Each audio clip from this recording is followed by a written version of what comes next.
Don't burn your toe off in this game that helps players pass with precision. It's time for the floor is lava. Use a half-court size space. Uh-oh, it's made of lava. Scatter cones randomly throughout, spaced about 5 feet apart. These are the islands. Here's how it looks. Divide the group into pairs and give each one a ball. On your call, go! Pairs take turns passing to their partner and catching the ball. But they can only do so while standing at an island. No dribbling allowed here. It's too hot. Once a player passes to their partner, they must run to an open island to receive the next pass. Pairs repeat this pattern, keeping track of how many passes they can make before time is up. 3, 2, 1, freeze! Play short rounds, about a minute long. Then, challenge pairs to make at least one more pass in the next round. Remind players to use proper passing form, using both hands to push the ball toward the target, taking a step forward in that direction and following through with both arms. Good job, bring it on in. 1, 2, 3.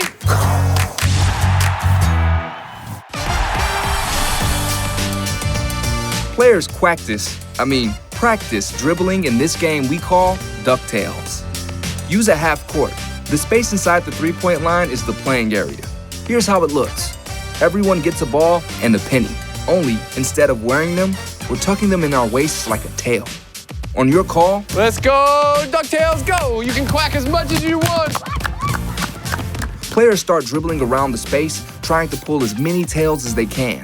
When the player loses their penny, they're still in the game and continue trying to replace their tail and add more. Play short rounds, about a minute long. 2, 1, stop! Whoever has the most tails tucked in their waist when time is up, wins. Don't be surprised if players reach for shirts and shorts accidentally. Just remind them to try their best to grab the penny. Beginners will want to look down at the ball as they dribble. Remind players to keep their heads up and their eyes forward. It will help them see all the ducks here and maintain court awareness in the actual game. 1, 2, 3, quack, quack, quack, quack!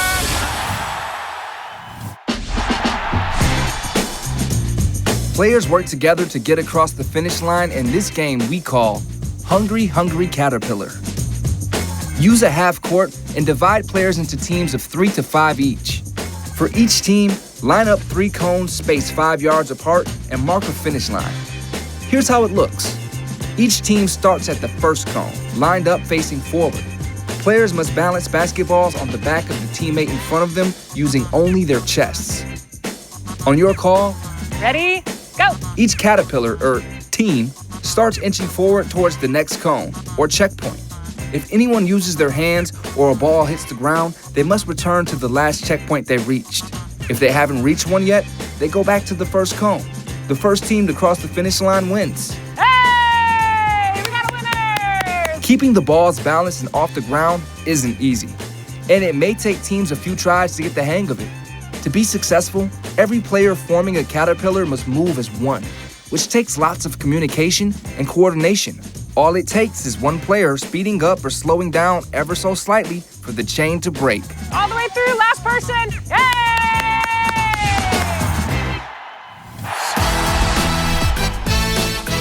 Players practice navigating the court with the ball in this game we call Gates Dribbling. Use a half-court size space. Then randomly place gates throughout the area using cones. You'll need about twice as many gates as you have players. Here's how it looks. Give everyone a ball and have them spread out throughout the space. On your call, set, go. Count your gates. Let's go. Let's dribble through the gates. They have 1 minute to dribble through as many gates as they can. Once time is up, everybody freeze!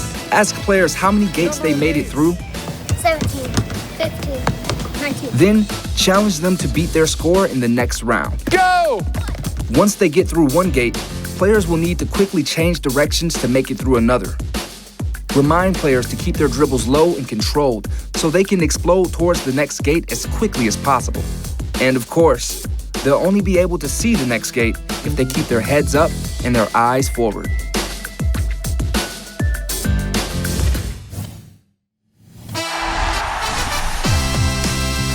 Players practice agility and coordination in this fun dribbling game called Red Light, Green Light. Use a half-court size space and mark off 2 lines, using either the sidelines or 4 cones. Here's how it looks. Players begin at the starting line. Everyone gets a ball. When you call out green light, players speed dribble ahead. Yellow light. When you say yellow light, they slow down.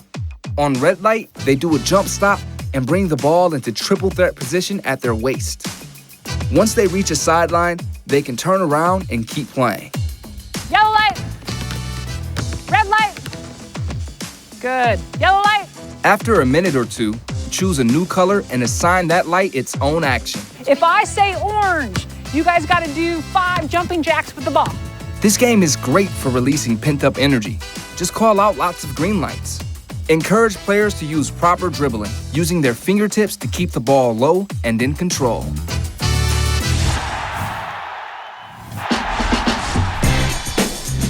Players develop better shooting form in this game called Spelling Bee. Use a half court. If your team isn't ready for a 10-foot hoop yet, use a portable one. Divide players into groups of 3 or 4 and place them in lines 10 feet from the basket. The first player in each line has a ball. Here's how it looks. Ask players to choose a winning word. Make sure the word is one your players can spell at their age level. So we're going to spell energy. Ready, set, go. The first player in each line takes a shot and gets their rebound before dribbling back and passing to the next player in line. When a player makes a shot, their group shouts out one letter of the winning word. E. The first team to spell the word wins the round. You guys are on R, we're tied. Some players might get so excited about spelling that they forget proper shooting technique. Remember to demonstrate it for them. Balanced feet, eyes on the basket, elbow tucked in with the full follow-through and wrist snap. Remember to keep that shooting arm held up in the air, like they're sticking their hand in the cookie jar on the top shelf. G, these guys have G, they need one more. Before long, they'll have perfect FORM. E-N-E-R-G-Y, energy! Yeah, good job, you guys.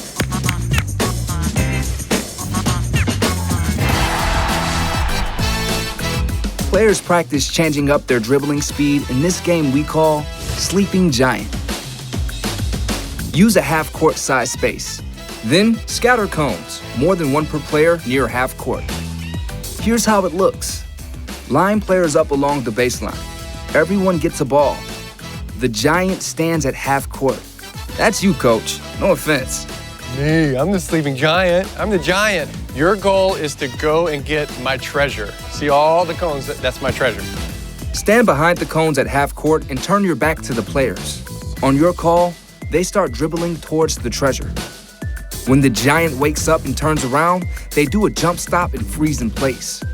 If you catch anyone moving, they must go back to the baseline. Good jump stops. Ooh, I saw you. You gotta go back. Oh, he's going. As soon as a player takes a piece of treasure, the giant wakes up and chases everyone, trying to tag them as they run back to the baseline. The first player to bring 3 pieces of treasure back to safety wins the round. Getting chased by a giant is exciting stuff. And some players may forget to dribble. Remind them that in an actual game, if they're not dribbling, a referee will call them for traveling. Giant or no giant. Oh, he's going. Oh no. Oh no. He got 3. Great job.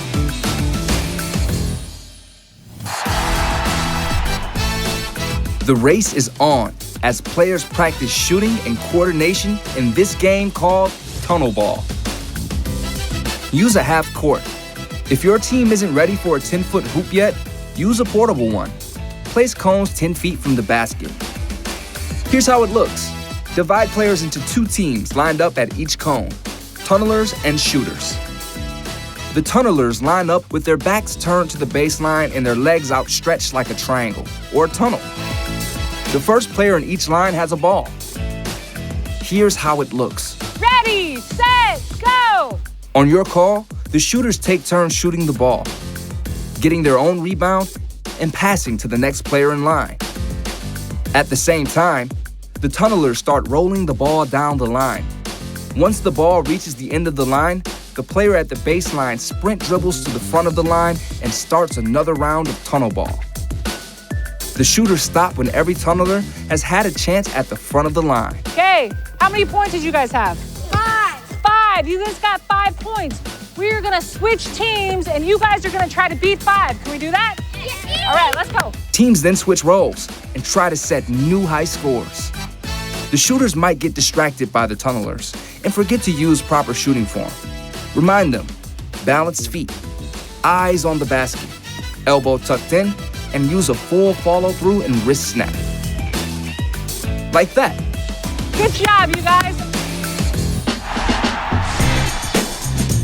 No hoop, no problem. In this small-sided game of basketball without a basket, this is hit the cone. Use a half-court size space and use 4 cones to make a rectangular playing area. Then, place a cone at each end. Here's how it looks. Divide players into 2 teams of 3, 4, or 5 each. On your call, teams scrimmage. With a twist, there are no hoops. Good, good. That's 1 point. The team on offense tries to use the ball to knock over their cone and score a point. If the defense gets a stop, they become offense and try to score on the opposite end. After one team scores, the other team gets the ball on the next play. Play short rounds, about a minute long, and keep score. Without a hoop, teams can forget about shooting and focus on ball movement and working together. The more they move the ball, the easier it will be to find the open shot and hit the cone. Ah, we got a point. Good job.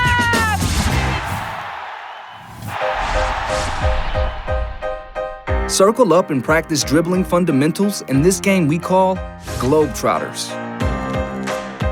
Use a half-court size space. Then, make a large circle using 1 cone per player. Here's how it looks.